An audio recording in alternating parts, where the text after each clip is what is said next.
오늘은 성령 강림절입니다. 그래서 성령 강림을 생각하는 마음으로 제가 넥타이를 빨간 붉은 계통으로 했습니다.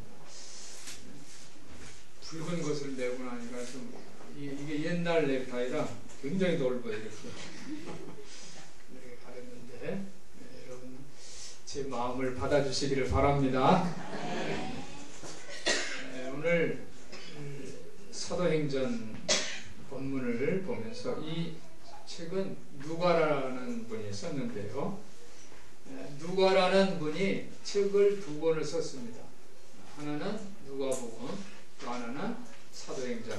두 권의 책을 썼는데 이 두 권의 책 쓴 목적은 한마디로 굿 뉴스입니다. 기쁜 소식. 한번 따라해 보세요. 기쁜 소식. 기쁜 소식. 책을 쓰는 그 목적이 있습니다. 글을 쓰는 사람들이 많이 있죠. 그 저자들이 보면 그 책을 쓴 목적에 대해서 맨 앞에 맨 책 앞쪽에다 이제 자기가 쓴 머릿말을 쓰거든요. 또 이 목차를 통해서 그 책의 내용을 전하고 이 책을 쓴 목적이 이 내용은 이거고 목적이 이것이다. 그것을 이제 전하는데 누가는 이 두 책 누가복음과 사도행전에 쓴 목적이 하나의 기쁜 소식입니다. 기쁜 소식을 전하려고 책을 썼어요. 그런데 누가복음은 어떤 기쁜 소식이냐면 예수님이 생애에 대해서 쓴 거예요. 예수님 생애 자체가 기쁜 소식이다. 그것을 전하기 위해서 누가복음을 썼고, 사도행전은 뭐냐면 사도행전도 기쁜 소식인데 사도행전은 기독교 공동체입니다. 기독교 공동체에 성령이 역사하는 성령의 삶이라는 성령의 삶이라는 이 기쁜 소식을 전하기 위해서 사도행전을 썼습니다. 우리 성도들도 여러분의 삶이 기쁜 소식이 되시기를 예수님의 이름으로 축복합니다. 여러분의 삶 자체를 내가 책을 쓴다고 생각하세요. 내 삶은 책이다. 한번 따라해보세요. 내 삶은 책입니다. 여러분의 삶은 책이에요. 누가 읽는 거예요, 여러분. 꼭 무슨 책을 읽는다는 게 요즘은 이제 종이로 된 책을 읽지만 요즘은 또 이북이라고 해서 전자책도 있잖아요. 그렇죠? 책을 읽는 방법이 여러 가지예요. 모바일 통해서도 책을 읽습니다. 마찬가지로 여러분의 삶 자체가 책처럼 다른 사람이 읽는다는 거예요. 그런데 여러분의 삶이 기쁜 소식을 전하시기를 예수님의 이름으로 축복합니다. 오늘 저는 설교 제목을 어찌하여 서서 하늘만 쳐다보느냐. 사실 이 설교 제목의 본 제목은 비전입니다. 비전과 꿈이라는 그런 제목을 정했었는데 그거보다 너무 그거는 추상적인 것 같고 딱딱한 것 같아서 그냥 어찌하여 이 본문 중에 그렇죠? 오늘 11절 본문에 보니까 어찌하여 서서 하늘을 쳐다보느냐. 이 말씀이 더 낫겠다. 더 전달력이 있겠구나. 그래서 이렇게 제목을 어찌하여 서서 하늘만 쳐다보느냐라고 정했습니다.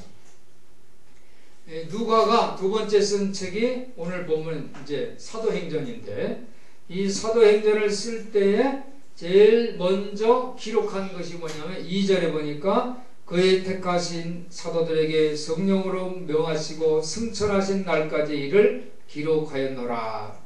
예수 승천 이야기를 책 서두에 썼어요. 예수 승천. 예수님이 하늘로 올라가셨다. 그 이야기를 제일 먼저 썼는데 그 예수 승천 이것이 목적이 아니라 이 예수 승천은 바로 전환점이라는 거예요.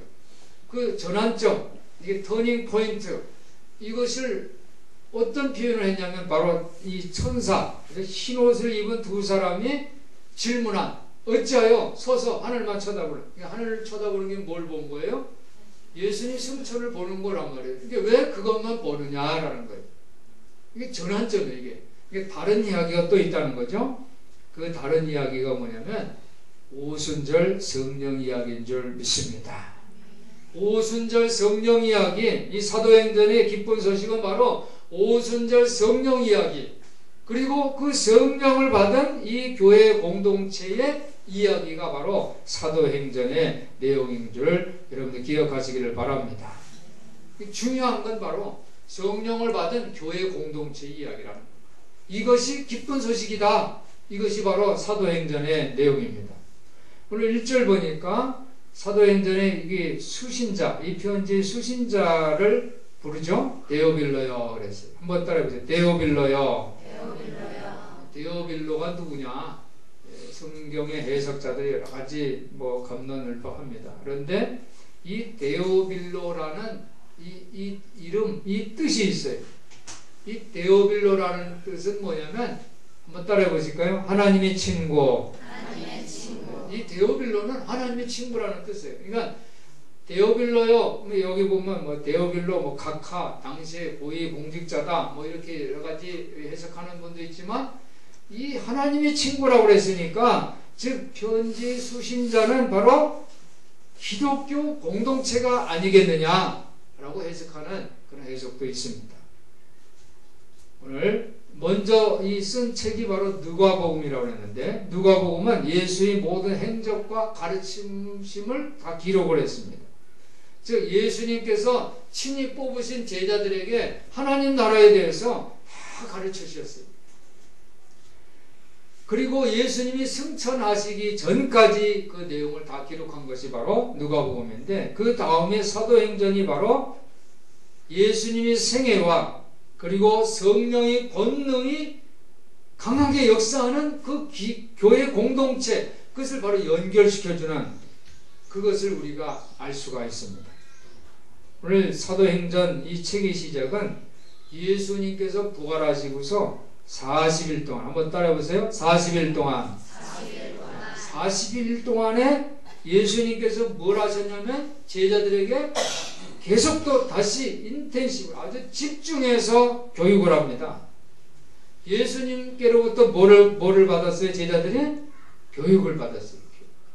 보니까 3절에 보니까 해 받으신 후에 또한 저에게 확실한 많은 증거로 친히 사심을 나타내사 40일 동안 저에게 보이시며 뭐를 했어요? 하나님 나라의 일을 말씀하셨어요. 제자들에게 하나님 나라에 대해서 더 다시 집중적으로 교육을 시킨 거예요.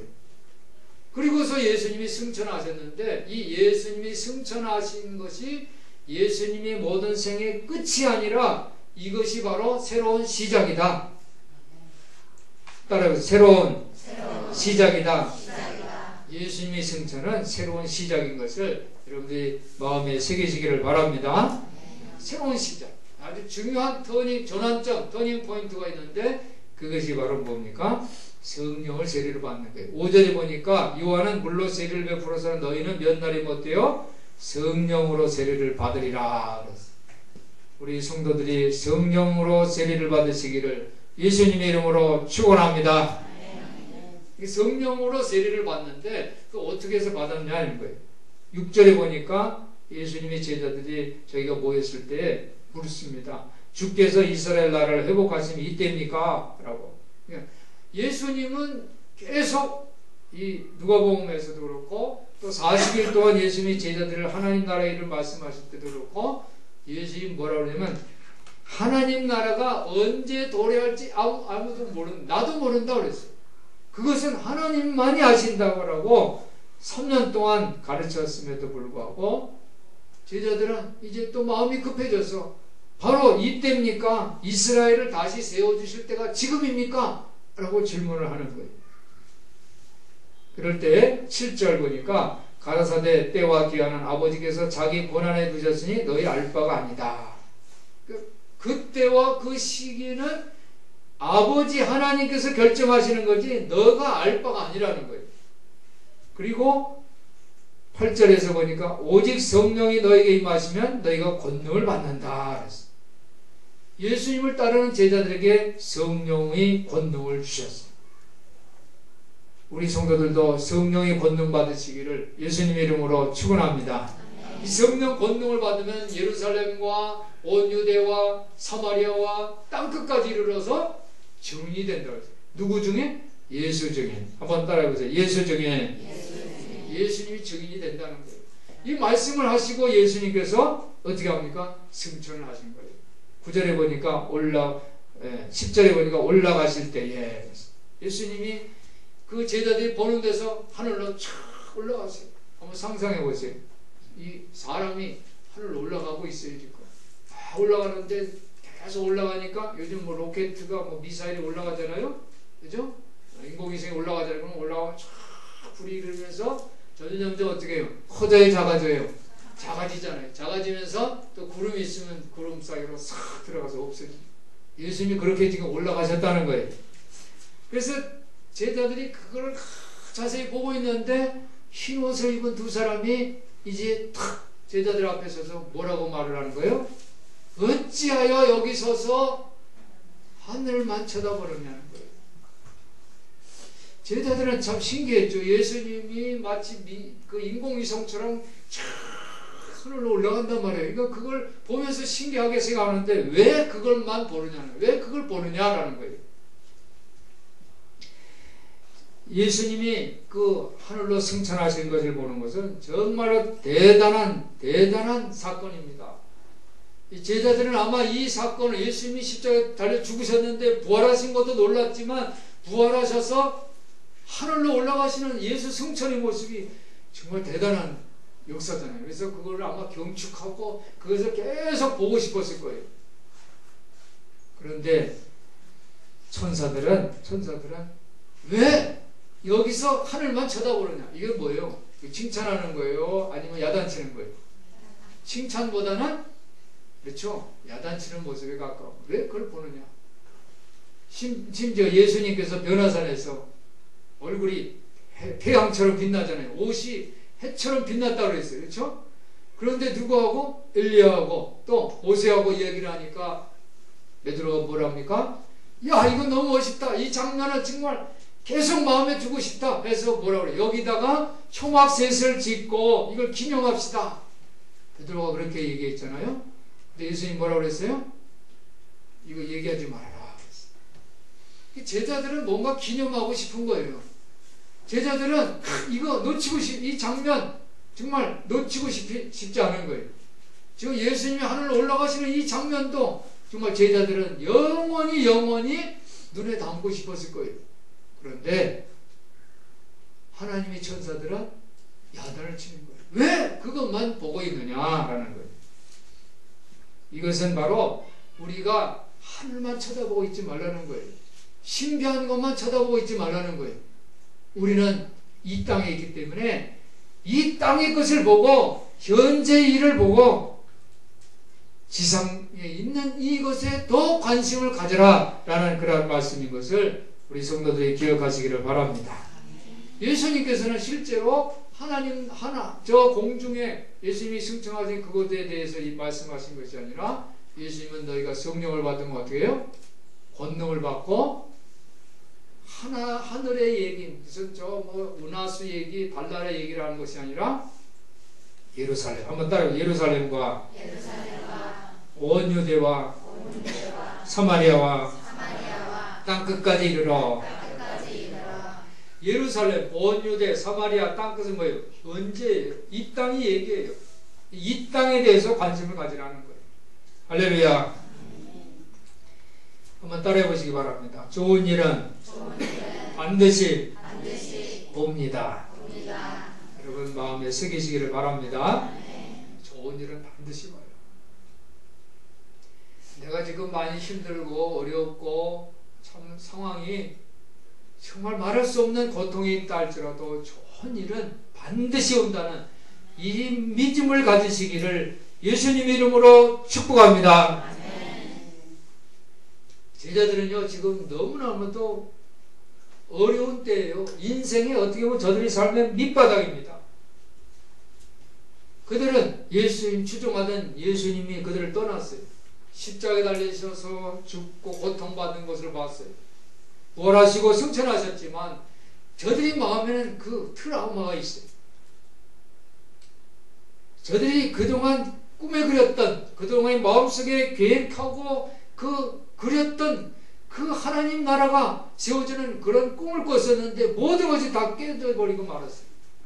그리고 지금은 어떻게 다락방에서 숨어 있어요. 누가 나를 잡아가지는 않나 두려움에 떨고 있어. 그리고 예수님께서 40일 동안 살아계신 모습으로 만나주시고 가르쳐주시고 또 하늘로 지금 승천하신 모습을 보여주셨지만 아직 성령이 오기까지는 저들은 힘든 기다림이 있어요. 인생의 밑바닥입니다. 그런데 저들은 기다렸어요. 그리고 기도했어요. 우리 성도들이 이러한 기다림과 기도의 사람 되시기를 예수님의 이름으로 축원합니다. 저들이 기다리고 열정적으로 기도하고 그럴 때 저들에게 성령이 임하고 저들에게 좋은 일이 온 거예요. 이것을 여러분들이 기억하시기를 바랍니다. 이사야 선지자도 이사야 40장 31절에 보니까 하나님을 믿고 바라는 사람은 새 힘이 솟는다 그랬어요. 하나님을 믿으면 새 힘이 솟는다 그랬어요. 새 힘은 뭐예요? 마치 독수리가 날개치면서 솟아오르는 그런 힘을 얻는다는 거예요. 뛰어도 피곤치 않고, 그렇죠? 걸어도 지치지 않는 그러한 새 힘을 주신다고 그랬어요. 이런 복을 받으시기를 바랍니다. 어떻게 할 때? 내가 기다리고 기도할 때 이런 일이 일어나는 것을 기억하시기를 바랍니다. 예수님은 제자들에게 예루살렘을 떠나지 말라고 그랬어요. 예루살렘이 어떤 장소예요? 예수님이 십자가에 달려서 죽으신, 처형당하신 그 도시를 제자들은 빨리 떠나고 싶었을 거예요. 그런데 예수님은 예루살렘을 떠나지 말라 그랬어요.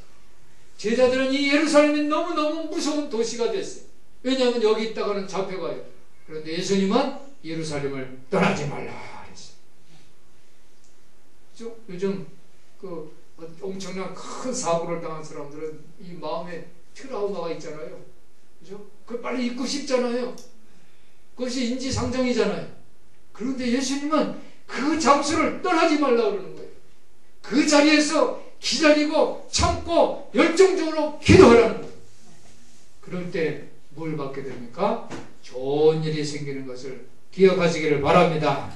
그들이 참고 열정적으로 기도할 때에 성령이 역사를 체험한 것을 믿으시기를 바랍니다. 사랑하는 성도 여러분, 인생의 밑바닥까지 떨어졌다는 그런 말들을 하는 사람들이 많아요. 나는 그냥 밑바닥이야. 그 밑바닥에 있는 사람들이 선택하는 것들은 자기 인생을 포기하는 그런 사람들이 많아요. 그렇지만 그럼에도 불구하고 그 가운데에서 인생의 밑바닥에서 내가 더 이상 내려갈 곳이 없다. 그러면서 다시 올라가는 희망을 가진 사람들이 있다는 사실입니다. 성공한 사람들은 많은 실패 가운데서도 포기하지 않고 다시 도전한 사람들이라고 하지 않습니까? 인생의 밑바닥에서 다시 성공한 사람들은 기본으로 돌아간 사람들이 많습니다. 그들은 원리를 복잡하지 않고 단순한 원리를 세워서 자기를 변화시켜야 되겠다. 혁신을 결심하면서 정리하고 단순하게 한 가지 필요를 찾아서 그 필요를 충족시키는 사람들이 인생을 성공한 사람들인 것을 기억하시기를 바랍니다. 한번 다시 따라해 보시기 바랍니다. 좋은 일은 반드시 옵니다. 믿습니까? 십자가 죽음이라는 밑바닥에서 예수 승천이라는 다시 오르는 그 희망을 보면서 그들은 참고 기다리고 열정적으로 기도를 실천했어요. 할렐루야.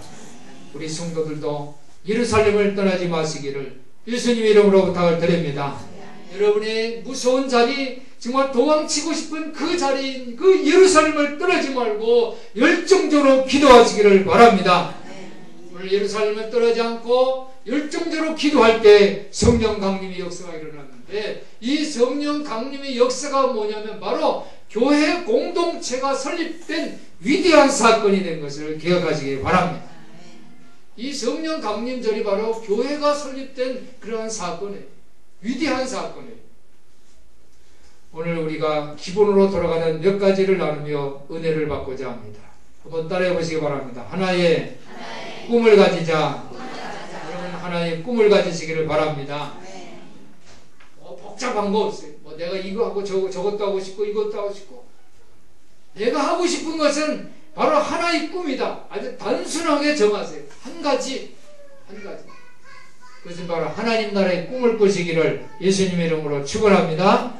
예수님은 3년 동안 제자들을 다 여러 가지를 가르쳤어요. 가르쳤는데 이제 예수님이 승천하시기 전 40일 동안 제자들을 다시 가르칠 때 뭐를 가르칩니까? 하나님 나라의 일을 말씀하셨다고 했어요. 3절에 보니까 40일 동안 저에게 보이시며 하나님 나라의 일을 말씀하셨어요. 이 하나님 나라의 일, 이것을 집중할 때, 이 단순한 한 가지를 내가 집중할 때 여러분은 권능을 받게 된다는 것을 믿으시기를 바랍니다. 오늘 우리 박은윤 집사가 큐티를 했는데 20대 직장생활을 했어요. 많이 힘들고 어려웠지만 하나님만 믿고서 정말 기도하고 직장생활 하면서도 수요일날 금요일날 직장에서 늦게도 끝날 거 아니에요. 정말 하루도 빠지지 않고 예배에 성공하려고 노력을 했어요. 오늘 본인이 고백한 그런 많은 일들, 직장 동료에게 기도를 부탁을 받고 또 직장 동료에게 인정을 받는 그런 모습. 뭡니까? 바로 하나의 꿈, 하나님 나라를 선택하고 집중해서 나갈 때에 인정을 받게 된다는 사실을 여러분들 기억하시기를 바랍니다. 오늘 예수님의 제자들은 십자가 체험이라는 인생의 그 밑바닥, 그 고통, 무서움, 예수님의 그 무덤, 그 저편으로부터 오는 가능성을 보게 되었습니다. 그래서 그들은 하나님의 사랑이 바로 불처럼 폭풍우처럼 자신에게 달려오는 것을 경험하게 된 거예요. 불이 혀처럼 폭풍우처럼 성령이 자기들에게 각자 머리에 임한 것을 저들이 보았다는 이 사실을 기억하시기를 바랍니다. 예수님은 이 하나님 나라의 비전을 길게 말씀하셨어요. 길게 장기적인 비전, 꿈으로 말씀하셨어요. 그런데 제자들은요, 이게 그냥 지금입니까? 라고 간단하게 생각을 하는 거예요. 예수님은 이 비전을 조정해 주셨습니다. 아버지께서, 그때와 그 시기는 너희 알 바 아니고 아버지께서 정해줄 것이다. 여러분, 하나님께서 이미 여러분의 각자의 하나님 나라의 일을 정해주셨다는 것을 기억하시기를 바랍니다.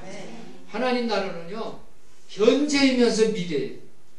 현재라는 것은 하나님 나라가 여러분 가운데 있어요. 미래라는 것은 앞으로 종말론적으로 미래에 실현될 바로 그것을 또 현재 내가 경험하게 된다는 것. 이것이 바로 하나님 나라의 비전인 것을 기억하시기를 바랍니다. 예수님은 그러므로 현재에 충실하라고 말씀하십니다. 그리고 성령을 통해서 권능을 받아서 주변 사람들이 삶을 치유하고 변화시키고 사랑하라고 명령해 주십니다. 바로 그 말씀이 이 흰옷을 입은 두 천사를 통해서 전해진 말씀이에요. 두 천사들이 어찌하여 서서 하늘을 쳐다보느냐 하는 그 말씀은 바로 그러한 의미인 것을 기억하시기를 바랍니다. 대부분의 많은 사람들이 예수님이 재림하실 때 어떻게 오시냐, 오늘 이 성경에도 보면 이 예수는 하늘로 가심을 본 그대로 오시리라 하였느니라 그랬어요. 예수님이 어떻게 오시냐, 여기 성경에 가신 본 그대로 미사엘이 인공위성이 참으로 올라온 것처럼 다시 그 인공위성이 내려올 거 아니냐, 이렇게 얘기를 하는 사람이 있어요.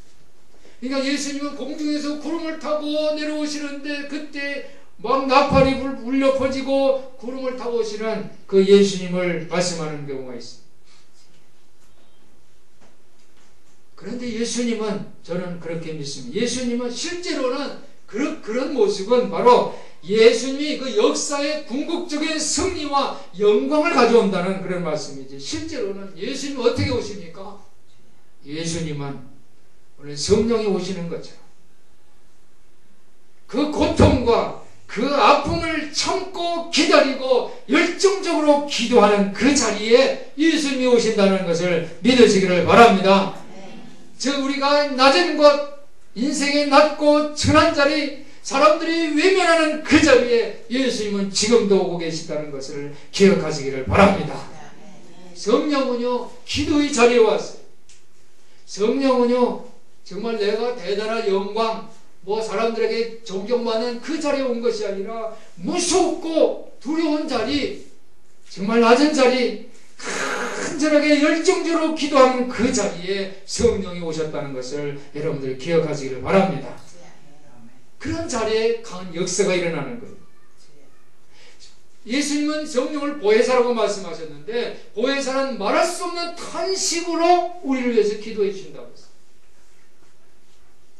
사랑하는 성도 여러분, 우리 예수께서 주신 그 꿈을 갖고 열정적으로 기도하는 바로 그런 자리를 준비하시기를 예수님의 이름으로 부탁을 드립니다. 기독교 역사 중에 많은 신자들이 이와 같이 정말 주변에 낮은 자리로 참여하고 그런 것이 아니라 하늘만 쳐다보고 있었어요. 기독교 역사를 보면 다 하늘만 쳐다보고 있었어요. 자기 구원을 위해서 하늘만 쳐다보고 있었어요. 그런데 오늘 사도행전의 기독교 공동체는 이 땅에서의 예수가 하신 일을 계속했다는 그런 사실입니다. 저 멀리 하늘에 초점을 맞추다가 야단을 맞고 흰옷을 입은 두 천사가 야단을 했잖아요. 왜 하늘만 쳐다보냐? 이 야단을 맞고 저들이 예수께서 주신 그 말씀대로 순종하고 열정적으로 기도하는 그 무서운 자리 예루살렘을 떠나지 않는 그것을 통해서 저들이 성령 강림의 역사를 체험했다는 이것을 기억하시기를 바랍니다. 하늘에 초점을 맞춘 것이 아니라 이 땅에서 예수의 일을 실천하고 세상 속으로 뚫고 들어오는 이 하나님의 비전을 서로 나누었다는 이 사실을 기억하시기를 바랍니다. 지난주 송도에서 2015년도 송도 교육 포럼을 했어요. 주제가 깨어있는 호기심으로 돌파구를 찾자 합니다. 한번 따라해 보실까요? 깨어있는 호기심으로 돌파구를 찾자. 지금 전 세계는 국가들이 많잖아요. 그죠? 우리가 공부한다 하면은 뭐 유학 가고 그러잖아요. 그죠? 뭐 미국이 좋다, 영국이 좋다, 이렇게 미국 하버드, 뭐 영국 옥스퍼드 대학 이렇게 하잖아요. 그런데 이번에 이 포럼의 목적은 이 모든 교육을 좀 공유하자는, 전 세계에 공유하자 이거예요. 한 국가가 갖고 있는 것이 아니라 다 나누자. 그 중에 한 강사인 인터스텔라, 여러분 영화 아시죠? 네, 인터스텔라 그 책임 프로듀서인 킵슨 박사, 킵슨이라는 박사가 나와서 강의하는 걸 제가 유심히 주목하고 들었어요. 웜홀과 블랙홀, 웜홀, 블랙홀 이 두 가지를 이야기하면서 참석자들에게 상상력을 줬어요. 상상력. 여러분 그 안드로메다 은하라는 곳이 있어요. 지구로부터 220만 광년 거리인데 1광년은 빛이 1년 동안 가는 거리. 그렇죠? 빛이 속도가 똑딱하면 지구를 7바퀴 반을 도는데 똑딱이 아니라 1년 동안 빛이 이동한 거리. 그래서 1광년의 거리가 10조, 약 10조 킬로미터예요. 10조의 조, 킬로미터. 그런데 이걸 1년인데 220만 년 동안 가는 거리에 있는 곳이 바로 안드로메다 은하라는 거예요. 우리 상상할 수가 없죠. 어마어마하게 먼 장소에 있어요. 그런데 이 킵슨 박사가 공간이 우리가 이 공간을 보면 여러분 이 공간이 지금 그대로 다 평평하게 마치 이 바닥이 평평한 것처럼 이 공간 자체도 평평하다고 생각을 하잖아요. 그렇죠? 진공 상태에 있다면 다 똑같이 평평할 것이라고 생각하잖아요. 그런데 이 웜홀은 공간이 뒤틀려 있다는 거예요. 공간이. 그것을 얘기를 해요. 공간이 뒤틀려 있다. 그런 장소가 바로 웜홀이다. 또요, 블랙홀이 있는데 이 블랙홀은 뭐냐면 공간이 아니라 시간이 뒤틀렸다는 거예요. 시간이. 블랙홀이라는 곳에 가면 거기에서 빠져들어가면 시간이 뒤틀린다는 거예요. 공간이 뒤틀리니까 시간이 뒤틀린다.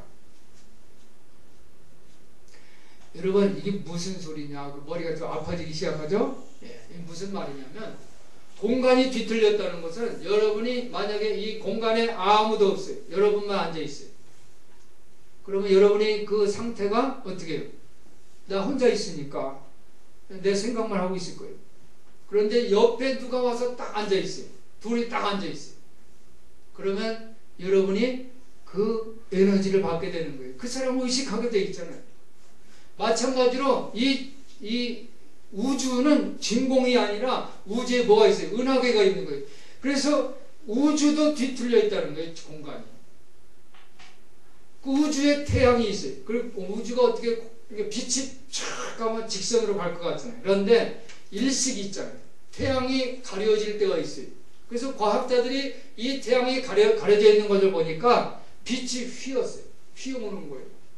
그것을 시간적으로 계산하니까 1.75초다. 1919년 11월 달에 과학자가 이 시간이 1.75초 굴절한다. 그러니까 예를 들면 이 우주라는 공간에 이 어마어마한 태양이라는 이 물체가 딱 있으니까 이 공간이 평평한 것이 아니라 휘어 있다는 거예요. 저는 그러한 이게 이론적으로 그것을 다 설명하는 거예요. 저는 그것을 보면서 하나님이요. 여러분 우리가 눈에 보이는 것 빛은 직진하는 줄 알았는데 실제로는 휘잖아요. 공간을 통해서 휘어가는 거예요. 마찬가지로 우리가 예배할 때 하나님은 영이시니 신령과 진정으로 예배할지니라 그러잖아요. 하나님은 눈에는 보이지 않지만 임재하신다는 거예요. 우리와 함께 하신다는 거예요. 우리가 신령과 진정으로 예배하면 하나님이 존재하신다는 거예요. 나를 만나주신다는 거예요. 실제로 과학자들이 이 우주의 이 공간을 질량과 그렇죠? 진공 상태와 태양이라는 질량이 있으니까 빛이 휘는 것을 발견하고 그것을 증명했어요. 빛이 휘는 것처럼 시간도 휜다는 거예요. 시간이 휘어서 그래서 여러분 인터스텔라 영화를 보면 그렇죠? 오랜 세월이 지났는데 지구 시간은 또 다르고 그러잖아요. 거기서 짧은 시간이었는데 지구 시간은 어마어마하게 99년이 지나가다. 사랑하는 성도 여러분, 오늘 2000년 전에 예수님이 가르침은 오늘 우리도 만나주신다는 것을 믿으시기를 바랍니다. 우리가 그 2000년 전에 세상 사람들은 그 2000년 전에 하신 말씀이지 오늘의 상황은 좀 다르지. 시간도 굴절돼서 그죠? 하나님은 하루가 1000년 같고 1000년이 하루 같다. 시간도 굴절돼서 우리를 하나님은 폭풍우처럼 불길처럼 우리를 만나주신다는 것을 믿으시기를 바랍니다. 여러분 이런 경험을 하시기를 이런 기적을 경험하시기를 예수님 이름으로 축원합니다. 우리 공간에도 빈 공간 같지만 하나님이 임재하시면 내 마음이 뜨거워지는 거예요. 우리 시간도 마찬가지예요. 내가 비록 나이가 들어서 지금은 뭐 80세 지금은 90세 그런데 할지라도 어마어마한 큰 시간에는 시간도 휘어서 시간도 굴절돼서 하나님이 우리를 만나주신다는 것을 믿으시기를 바랍니다. 오늘 예수님은 제자들에게 이런 비전을 주신 거예요. 이런 훈련을 시켜주신 거예요. 그래서 이 꿈을 현실로 만들기 위해서 구체적으로 계획을 알려주셨는데 그것은 바로 성령이 너희들에게 임할 수 있도록 예루살렘에서 기다리라 이 말씀이에요. 이것이 바로 예수님의 전략이고 전술이고 의도적인 계획이에요. 제자들이 그것을 순종했을 때 성령을 받은 것을 기억하시기를 바랍니다. 120명의 예수의 제자들이 40일 동안 예수의 가르침을 듣고 그 비전을 받고 훈련받고 말씀대로 모여 열정적으로 기도했을 때 50일째 되던 날에 성령 강림을 체험한 것을 기억하시기를 바랍니다. 오늘 예수 이야기와 하나님 나라의 비전은 이 단순히 예루살렘을 넘어서 이 지역적인 이 도시를 넘어서 온 유대와 사마리아와 땅 끝까지 이르러서 세계적인 범위로 확대되었다는 것을 기억하시기를 바랍니다. 제자들은 추종자에서 이제 증인으로 변화되고 그들은 온 세상 사람들과 하나님 나라의 비전을 공유하게 되었습니다. 그래서 제자들은 하나님 나라의 복음을 전하고 그들의 꿈을 나누고 세상 가난하고 병들고 소외된 이들이 피를 충족시키면서 여기저기 다녔습니다. 당시에 로마 제국도 꿈이 있었어요. 그들은 팍스 로마 세계 평화라는 이 꿈을 이루려고 노력을 했어요. 그래서 자기 제국이 그 백성들에게 희망을 주고 그리고 저들의 삶을 소망과 의미를 주려고 노력을 했어요. 그렇지만 제국의 백성들은 오히려 영적으로 도덕적으로 진공 상태가 되어버리고 말았어요. 아무것도 없게 된 거예요. 마치 진공은 뭐예요? 진공은 붕붕 떠다니는 거잖아요. 그렇죠? 우주라는 진공에 태양이라는 물체가 있어서 빛이 휘인 것처럼 두려움과 무서운 그런 마음을 가졌던 마가의 다락방의 공간이 성령이 임하시니까 저들이 뜨거워지고 저들이 하나님의 놀라운 사랑을 받는 것처럼 공간은 아무것도 할 수 없어요. 그 자리에 성령이 임해야 될 줄 믿습니다. 로마라는 이 제국, 큰 제국은 아무것도 없었어요. 공간이 빈 공간이 되어버리고 말았어요. 진공 상태고 되어지고 말았어요. 그 진공 상태에 성령 받은 사람들이 파고 들어갔어요. 할렐루야. 십자가, 예수 십자가의 처형, 예수께서 부활하셨다는 이 증언을 통해서 이 로마 제국이라는 세상이 벌컥 뒤집는 그런 역사가 일어난 것을 기억하시기를 바랍니다. 300년도 안 돼서 로마 제국은 이 기독교가 정복한 것을 기억하시기를 바랍니다. 사랑하는 성도 여러분, 오늘은 성령 감림 주일입니다. 그리고 교사 헌신 주일입니다. 성령을 받은 사람, 주님이 말씀을 전하는 교사들에게는 피와 땀과 눈물이 필요한 줄 믿습니다. 여러분들이 세상의 필요를 찾아 충족시키는 데 집중하시기를 바랍니다. 세상을 변화시키기 위해서는 복잡한 거 필요 없어요. 오직 단순한 한 가지, 하나의 꿈, 바로 하나님 나라의 비전, 예수 비전을 가지시기를 바랍니다. 오순절날 성령이 임하여 제자들에게 권능을 주고 그리고 새로 신자가 된 3,000명의 이 회심의 그러한 사건들은 희망의 이야기인 줄 믿습니다. 이것은 모든 사람들을 사랑하기 위한 바로 예수님의 계획인 것을 기억하시기를 바랍니다. 오늘 교회가 세상 사람들에게 제공하는 것은 상품이 아니에요. 상품을 이 세상 사람들에게 제시해서는 안 돼요. 교회는 바로 예수 그리스도의 인격적인 기쁜 소식을 증거해야 할 줄 믿습니다. 우리 큰사랑교회 성도들이 누가가 전한 기쁜 소식, 예수 생애의 기쁜 소식, 기독교 공동체의 성령의 삶의 기쁜 소식을 증언하는 증인들이 되시기를 예수님의 이름으로 축원합니다. 축원합니다. 기도하겠습니다. 하나님 아버지 감사합니다. 우리에게 하나님 나라의 비전을 허락하여 주시고 피와 땀과 눈물로 열정적으로 기도함으로 성령 받게 하여 주시옵소서. 우리 큰사랑교회 공동체가 성령의 삶의 기쁜 소식을 오늘은 만수동, 내일은 인천, 모레는 세계를 향해 증거할 수 있도록 주여 역사하여 주시옵소서.